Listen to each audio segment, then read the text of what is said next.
Friends, I welcome you once again in the series of lecture for the subject auditing. Friends, in the last sessions, we have completed a discussion on the first unit, which was covering the concept of auditing in detail. Now, we are going to start a discussion on second unit. The second unit is entitled as Audit of Specific Items in Financial Statements. Friends, we know what is meant by financial statement. Specifically talking, financial statements mainly comprise of trading and profit and loss account and balance sheet. It is mandatory to the registered organizations and bodies to prepare and publish the financial statements. As we know that majority of the decisions of the future investors or existing investors or the stakeholders and the future of the organization is depending on the accuracy and correctness of your financial statements. Financial statement is a way of communication because, for example, organization like Microsoft, you can invest, you can purchase the shares of Microsoft by sitting in India also. But it is not possible to meet personally to the original owner, neither it is possible to owner to meet personally its investor. So how they communicate? They communicate through their financial statements. So if you go online, check on their website, then they show their published certified financial statement. So by way of looking that or studying the statement, you may take decision which you want. So this is the way of communication and the usefulness of financial statement. You can convert a prospective investor into actual. You can create demand and impression and image in the minds of all. So therefore there is a need that you should prepare financial statement very accurately and precisely. Some of the important items are there. Those are going to be discussed in detail in this topic. First, we are going to understand the contents of the second unit. Then we'll start a discussion over all these contents. This topic is classified into two categories or two steps. The first one is comprising of audit of sale of product and services, audit of interest income, rental income, dividend income, net gain or loss on sale of investment, audit of purchases, depreciation, interest expenses, rent, repairs to building, repairs to machinery, insurance, taxes, traveling expenses, and miscellaneous expenses. By looking at these items, you may imagine or you may come to know that all these items are especially from the trading and profit and loss account. In the trading account, we mention preferably opening stock, closing stock, opening purchases, additional purchases, sales, and some of the expenses which are related to manufacturing or direct expenses. Later on in the profit and loss account, we mention administrative expenses, selling distribution expenses, research development expenses, preferably those are called as overheads. And by carry forwarding the gross profit to the profit and loss account, we may find out the difference between debit and credit side in as a result of net profit or net loss. So this is what the financial statement trading profit and loss account does. So therefore there is a need that as we are going to arrive the amount of the net profit or loss, there is a need that it should be accurately arrived. So all these items which are affecting on the net profit or loss figure, we are going to find out what is the procedure of audit relating to this. In the second part, audit of share capital, reserves and surplus, long-term borrowings, trade payables, that is creditors, provisions, short-term borrowings and other current liabilities, audit of land, building, plant equipment, furniture and fixtures, goodwill, brand trademarks, computer software, audit of loans and advances, trade receivables, that is debtors, inventories, cash and cash equivalents, other current assets and contingent liabilities are going to be seen. So friends, this is preferably the part is about the balance sheet. We know that balance sheet is not meant for only a year, because balance sheet comprises of all the assets and liabilities. Earlier, before 10 years, 20 years, if any asset is purchased by the company, that is also shown in the balance sheet. So therefore it is not only talking about a single year, it is going to talk about your whole organization. So, balance sheet is the statement which shows the financial position as well as business situation of your organization. So, it also plays an vital role, an important role on creating the impression and managing the status of the organization in the society. Therefore, it should be correctly seen, verified, examined. So, we are going to discuss all these parts in this topic. So I choose today for the discussion the point that is audit of sale of product and services. A sale audit is an examination of the entire sales process, from the systems it uses to the people who use them. Businesses perform sales audit to assess the structure and strategy of their sales efforts and to provide answers to important questions. These answers form the basis for decisions sales managers make regarding policies, procedures, and training. While some prefer to conduct this audit internally, others bring in a third party for a more objective review. So, the intention behind sales audit is to reformulate or formulate some of the policies, procedure, and draft the training plan. So, therefore, we can make changes in the existing sales pattern or sales position. It also analyzes structure and strategy which we are going to use for sales promotion. There are threefold focus on sales audit. First is evaluation and analysis of staff.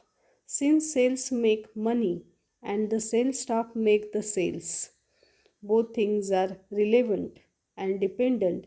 Areas to evaluate include hiring, training, procedures, and expectation. The second focus is on the customer. Correct identification of a company's target market and the ability to adapt to changes within that market are crucial. Establishing a correct customer profile enables the sales staff to apply established criteria in qualifying potential sales opportunities.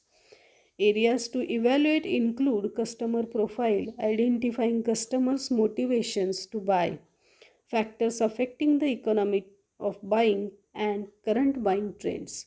So, this second focus is to be given on the customer. What is the status of the market? What is the pattern of the customer purchase? What is the profile of the customer? And identifying their motivation behind buying any product or factors affecting economy of buying and the current buying trends and fashions. All these are going to be analyzed in the sales audit. The third focus is on sales plan. Effective sales plans incorporate quality, quantity, and direction. Areas to evaluate include order and inventory management, research and development, market competition, and integration. Integration means combination of the sales plan to the company's goals and vision. So the third focus is given on planning regarding sales. So effective sales plan is also going to affect on your product sale. Therefore, it should include the evaluation of order, inventory management, research and development regarding that, market competition, existing condition, and sales plan whether those are in accordance with the goals and visions of the organization. Now, substantive procedure for sales audit regarding staff. Auditing the people factor involves meeting with the both management and sales staff. Meetings with management assess the organization of the structure, department divisions, and support staff. Meetings with sales staff members focus on depth of product knowledge, skills assessment, determination of the factors that differentiate the successful from the mediocre, identify areas requiring further training. So here, while starting the audit of sales, the focus is given on staff, assessment of the structure of the staff, what is the divisional departmental structure, and the support staff, their status is going to be verified. The second focus was on the customer. Auditing the customer factor involves asking questions to determine how well the company and sales staff know their prospectus. So in the previous slide, we have seen that focus was on sales staff. Now we have shifted the focus on customer and we are finding out what is the impact of the sales staff on the customers. Asking the questions to determine how well the company and sales staff know their prospectus. Surveys sent to randomly chosen customers can reveal a great deal. Individual or group meetings with the members of the sales staff can help identify just how the sales staff perceives the customer, their wants and needs, and motivation to buy. See, why we buy any product? Because we have motivation behind that. That means our intentions are there, our demands are there, our needs are there, our wants are there, our desire is there. If we like something, then it is our desire, it is our liking. If there is a current trend or fashion, if we buy, then we are following the trend. Okay, like this, there are some of the intention and motivations. We purchase grains and food items because it is our need, hunger is our need. But we buy fancy clothes, it is our liking, or we are following fashion trend. So the staff has to know and assess about this. Taken all together, members of the sales management team have the information they need to ensure an accurate and complete customer profile. Now the next one important thing is sales plan. Auditing the sales plan involves taking a look back and a look forward. Sales plan audits track progress toward long-term strategies, sales tactics put in place to help achieve these goals. The progress toward or overall success of short-term goals report and historical data from numerous departments such as finance, product development, and human resources give sales managers information they need for comparison. So for collecting data or for making an effective plan, sales plan, there is a need that reports, historical data should be collected regarding finance, product development, HR, etc. Information gathered in first two phases of the sales audit combine to reveal opportunities for change to help ensure the realization of company's goal. So when we can achieve the company's goal, when we combine the sales audit and the first two phases, that is analysis of staff and analysis of the customer, and then we reveal opportunities and we prepare a plan, then only we can achieve organization's goals. Now we are going to see the summary. While the sales audit may sound a complex term, it is actually quite simple. It is usually performed by an external auditor with both sales and marketing teams and analyzes the components that make up the sales. That means it is a simple term. It is usually performed by external auditor with sales and marketing team, and it analyzes components which are relevant to the sales. It is very important that both sales and marketing teams need to be there for the audit, since both divisions are closely knit and the interpersonal relationship and dependency of each division is what brings in the business. So there is a need that both sales and marketing should be there, should be audited, because both divisions are closely knit and interpersonal relationship should be good there, because there is a dependency on each divisions. The sales audit involves detailed analysis of sales procedures starting from sales objectives set up till the ultimate sales done by the company sales staff, methods used to achieve the sales figures, and viability and future of the trend if carry forward, along with suggestions and improvement if any. So sales audit is the process of analyzing the sales procedure which start from setting the objective and achieving the sales done by company staff, and which methods they use to achieve, and which methods and plans they have applied, and that's viability and the trend carry forwarded. All these things are going to be analyzed. So I thank you all. Today we have discussed regarding sales audit. Further again we are going to make a discussion on the same topic.